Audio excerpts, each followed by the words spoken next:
everyone, I'm Jo. Welcome to the channel if you're new, and welcome back if you've joined me once before already. Today we're going to look at a bracelet using a double drilled bead called a disc duo. And I'll show you, this is the little bracelet that we're going to make, so I'm going to show you how to do this from start to finish. I did need a little bit of help on my Facebook page, Jo Barclay Loggie Handmade Jewellery. I asked for suggestions for a name for this little bracelet because I was running out of ideas, and my Facebook followers were fabulous and they sent in hundreds of suggestions and made my job really difficult to choose a name, but eventually went with Darren's suggestion of reflected arches. So you can see there's an arch at the top and it's reflected at the bottom there. So this is the little bracelet that we're going to learn to make today. Start off by looking at the beads we're going to be using. So I've got disc duos, that's my round bead in the center here. Then I have got a tube of size 8s and a tube of size 11s in the same color in Duracoat Galvanised silver. So that's an 8 and an 11. I've got another tube of size 8, so that's the second tube of size 8s, and these ones are Duracoat silver lined light amethyst. And then I've got a tube of size 6 seed beads, which are the pink ones in the middle here. And they are dyed dark rose silver lined alabaster. I've also got a size 10 beading needle. I've got fireline. You might prefer to use wildfire or a Nymo thread, whatever your chosen thread. And I've got a thread zapper to end off my threads. And if you're not going to bead a clasp, you need to have a clasp that you'll be using. To complete the design, you're going to need to thread on about 2 meters of your chosen thread onto your needle. Obviously it depends on the length of the design that you're doing, but 2 meters should be enough to do the average sized bracelet, which is around 7 inches long. And you can always add in more thread if need be. So when we start this design, we're going to start and we're going to bead the middle strip. And this middle strip here is doing flat herringbone stitch, and then we'll embellish the top and the base of our design. So I'm going to move that out the way, pop it at the top just so that you can see it. And we're going to start out by picking up 4 of our size 8 silver beads. And I'm going to move them down to my tail. Leave yourself about 15 or 20 centimeters so that you can add on one end of your toggle when you are finished. So move them down towards the bottom of your thread, and I'm going to pass the needle up through the first 2 beads of those 4. So not back through all 4, just back through 2. And you will find you have 2 columns of 2 beads there. So just to reinforce that beginning, I'm going to pass the needle down through the 2 beads on the right and back up through the 2 beads on the left, just so that my tail thread and my working thread are at opposite ends. Right, when I do flat herringbone, I'm a bit backwards. I like to bead from right to left, so I'm actually going to just flip this over so that my thread is in the column on the right hand side. And the very next bead I'm going to pick up is one of my disc duos. So it doesn't matter, a disc duo is the same front and back. It's a flat round bead with 2 holes either side. So I'm going to pick up my disc duo and I'm going to let that drop all the way down to my beadwork. And I need something on the top here. So for the 2 holes, I'm picking up 2 more of my size 8 seed beads, and I'll drop them down, and I'm going to pass back down through the disc duo, and I'm going to go through the first size 8. That's just to connect the disc duo securely to my beads either side so that I don't get any gapping. Pull your needle all the way through. And now I'm going to pull my thread straight across between the 2 rows of size 8s at the bottom so that you don't see any thread, and I'm going to pass up through the size 8, through the disc duo, and through the size 8 that I've just added. So you're passing up through 3 beads. And when you pull your thread tight, that thread that came across at the intersection there between the 2 rows of 8s gets pulled into the intersection and you don't see it. Right, so now we're ready to carry on or to start doing our flat herringbone. So I'm going to pick up 2 beads, and with flat herringbone, the 2 beads you pick up sit directly above the 2 beads below. So my thread is coming out of the bead on the right, and I'm going to pass down through the bead on the left. And those 2 I've just added sit directly above the 2 below. So my thread is now coming across at the top of my disc duo, and I'm going to pass up through both beads on the right hand side. I'm still picking up 2 beads, but I'm changing the size in the beads. So I'm picking up 2 of my size 6 seed beads.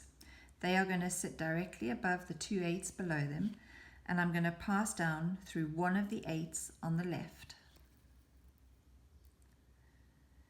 Thread straight across and up through the 8 on the right and the size 6 seed bead on the right that you've just added.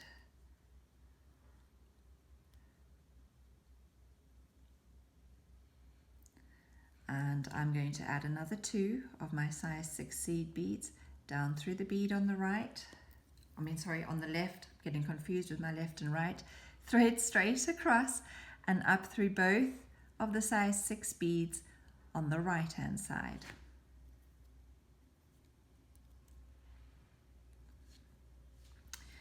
And now it's time to switch back to the 8s.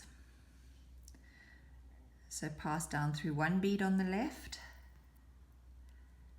straight across and up through 2 beads on the right.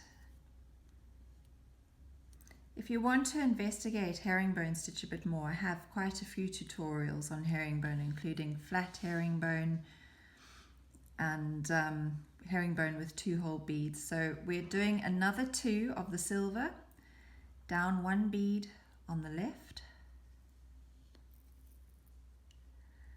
and straight across and up 2 beads on the right. Make sure you go through both the beads, otherwise you're going to have thread showing where you don't want there to be thread. So this is what it looks like so far. It's time to add in another disc duo. This is our pattern. We have the size 8 silver beads, a disc duo, size 8 silver beads, the 6s, size 8 silver beads, a disc duo. And if you remember, we had the size 8 silver beads on the other side of the disc duo, so I'm going to pick up 2 and pass down through the empty hole of the disc duo and through the 8 just below it. This is the only time we're passing through more than 1 bead on the left. Thread straight across and pass the needle up through all 3 beads on the right hand side.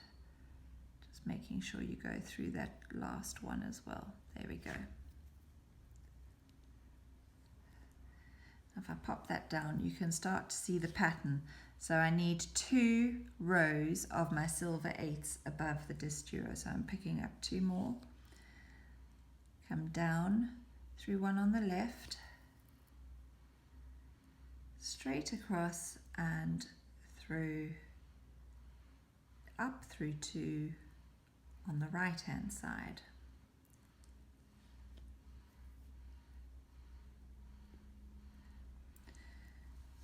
And the next in my pattern is to add in the size 6 seed beads, and you're going to continue doing this flat herringbone pattern for a length that is long enough to go around your wrist. So as I said, this is a 7-inch bracelet, and I've used 1, 2, 3, 4, 5, 6, 7, 8 disc duos. So you continue along for as long as you require, remembering to leave a space for your clasp. I've used a really big toggle clasp here, and that's added a full inch onto my bracelet. So the beaded part is actually only 6 inches long, despite the bracelet being 7 inches. So continue with your flat herringbone, the central strip, until you've got a strip long enough, and I'll come back and show you how to do the next. The pattern is very repetitive, and to save time, I'm just beading a short strip so that I can show you all the different parts to it. But if, like me, you like things to be symmetrical, we started with 2 rows of 8s and a disc duo. If you end the other side exactly the same with a disc duo and 2 rows of 8, your bracelet will be perfectly symmetrical. If your size doesn't allow for that to happen, of course, it doesn't have to be, and you might not like things to be exactly symmetrical anyway. So here my thread is exiting. I've just passed up through my 2 beads on the right, if I turn it that way, on the right. So they're on the bottom. And I'm now going to start embellishing the top row. And I'm going to pass through those 2 8s on the top row.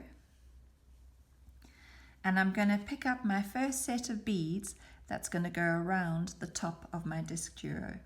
And that is 2 of my 11s in the silver, 1 of the purples in the 8, and 2 of my 11s in the silver. And I'm going to go through the 2 8s on the other side of the disc duo and the first size 6 seed bead. So I'm splitting the 6s. So if I pop that down, you can see you've got a neat little edging to the top of your disc duo. We're now going to do a little bit in the center here of these 2 6s. I'm going to pick up 4 of my size 8 seed beads in the silver. I'm going to drop them down, and I'm going to pass back through the first size 8 seed bead I added, through the next 6, and through the next 2 size 8 seed beads. So these 4 that I've just added are going to sit in between the 2 pink beads. So when I pull my needle through, I'm just holding it in place with my other hand, you'll see you've got a little, it's like a little right angle weave cross sitting in between those 2 6s. And my thread is now exiting just in front or behind of my disc duo, and I'm ready to make another little cap for the disc duo. So that was 2 of my silver 11s, an 8 in the purple, and 2 of my silver 11s. And I'm going to skip over the disc duo, come through the 2 8s on the other side, and the first size 6. And it's now time to do this little decorative bit in between the 2 6s. So 1, 2, 3, 4. Let them drop down, those 8s, and you pass the needle back through the first 8 and through that second 6. Sorry, got to get my fingers in the way. Through the 2 8s, ready to start the little cap over the next disc duo. So when you pull your threads through tightly, that is what you've got so far.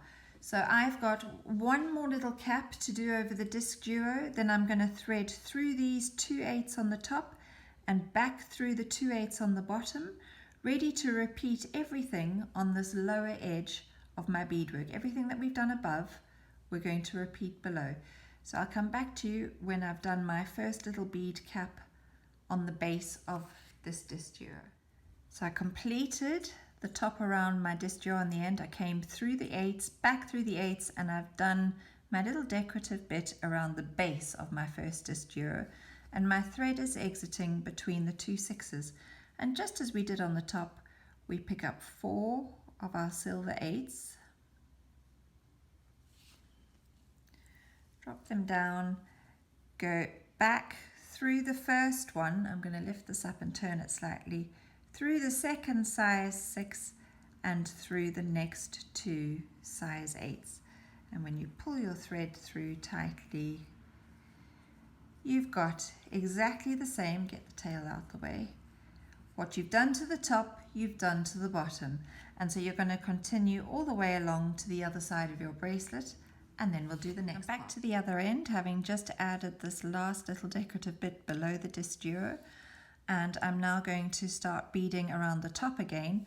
So I'm going to pass through the 2 8s and then through the first 2 11s and the purple 8 that sits above the first disc duo. And now what we're going to do is we're going to link the purple 8s to the tip of these little picots here.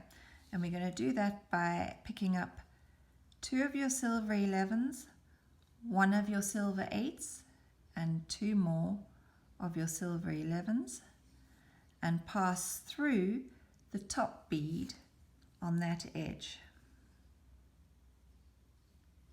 As simple as that. We're now going to do exactly the same thing, coming down from the top edge to the next purple sitting above the disc duo. So pick up 2 of your 11s, 1 8, 2 11s, and pass through the purple on the other side. Don't get your thread caught up like I just have.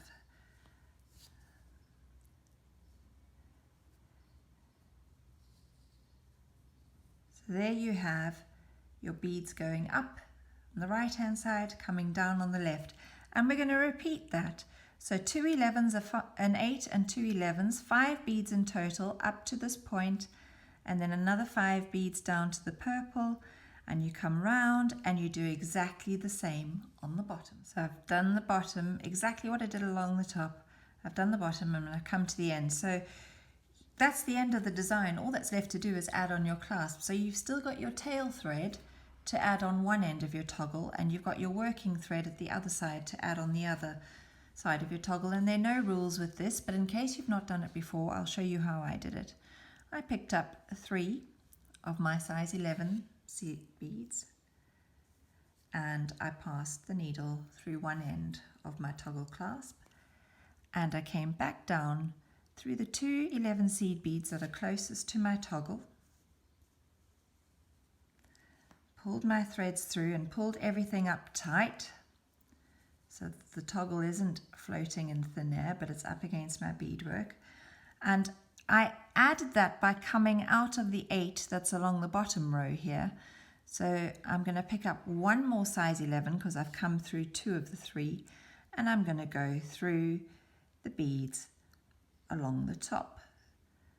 So you can go through as many or as few as you like, but when you pull your thread through tight, you'll see you've got a neat little attachment for your toggle clasp. And this is where you would then tie a couple of double half hitch knots, and then pass your needle through some more of the beads following your design work to pull that knot into the bead, so that when you zap off your thread, you're not likely to slice through the knot and undo all your hard work. Pop the needle onto the tail end of your thread and attach the other side of your toggle clasp in exactly the same way, and you're done. So I hope you've enjoyed that demo. If you have any questions, as always, I'm really happy to answer and interact with you. Just pop your questions in the comments below and I will answer them as quickly as possible. And if you're enjoying the videos, I'd love you to hit that subscribe button, and that means that the next time you log on to YouTube, you'll get a little notification saying that I've uploaded some new content for you to have a look at. Thanks for watching. See you next time. Bye.